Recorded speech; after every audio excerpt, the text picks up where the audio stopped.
Kylie, thanks. We'll see you then. Now to the Vatican, where Pope Francis was often referred to as the people's pope. And today, scores of people turned out in St. Peter's Square and the streets of Rome to say farewell. CBS's Tony Aiello has the very latest. In a packed St. Peter's Square, Pope Francis was eulogized as, quote, a pope among the people with an open heart towards everyone. The Vatican says 250,000 attended the funeral mass. Florida native Kelsey Gussie, an American journalist living and working in Rome, was tapped to give the first reading at the funeral mass.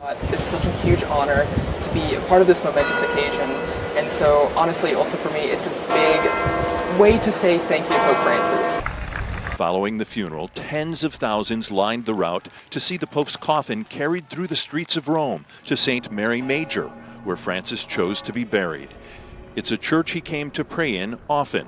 Onlookers were visibly moved. A momentous occasion, absolutely fabulous that I'm here, and one I can remember forever and ever, and I have goosebumps.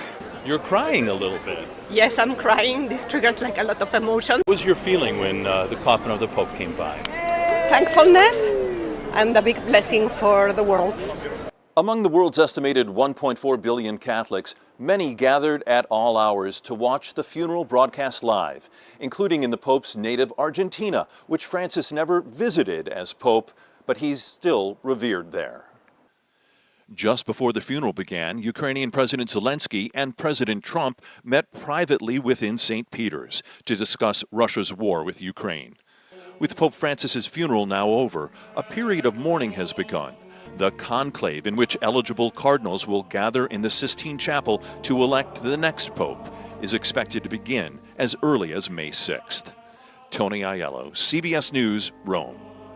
Pope Francis, at his request, became the first pope in more than 100 years to be buried outside of Vatican City.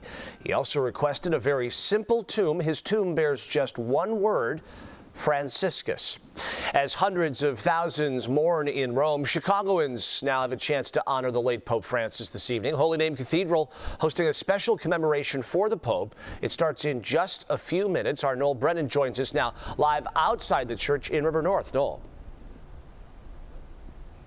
Chris, that Mass is set to start just at 5:15 this evening. As you mentioned, it is a special commemoration for Pope Francis. It comes just hours after he was laid to rest in Rome.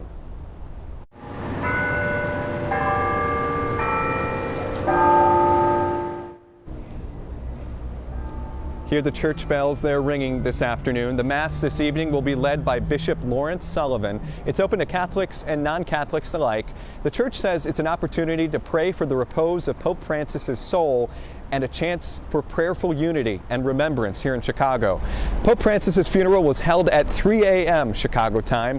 Just a few minutes ago, I spoke to Father Andy Maticevic about this evening's Mass, and I also asked him if he woke up in the middle of the night to watch the funeral for Pope Francis.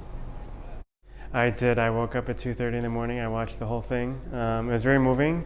The greatest thing we can do for his legacy is to put into practice what he did, and that was be a man of the people and to bring mercy and love to others.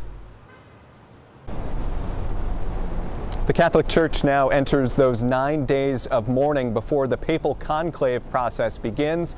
Cardinal Cupich is in Rome right now to take part in that process. Reporting live outside Holy Name Cathedral, Noel Brennan, CBS News, Chicago. Chris? Noel, thanks very much for all of that.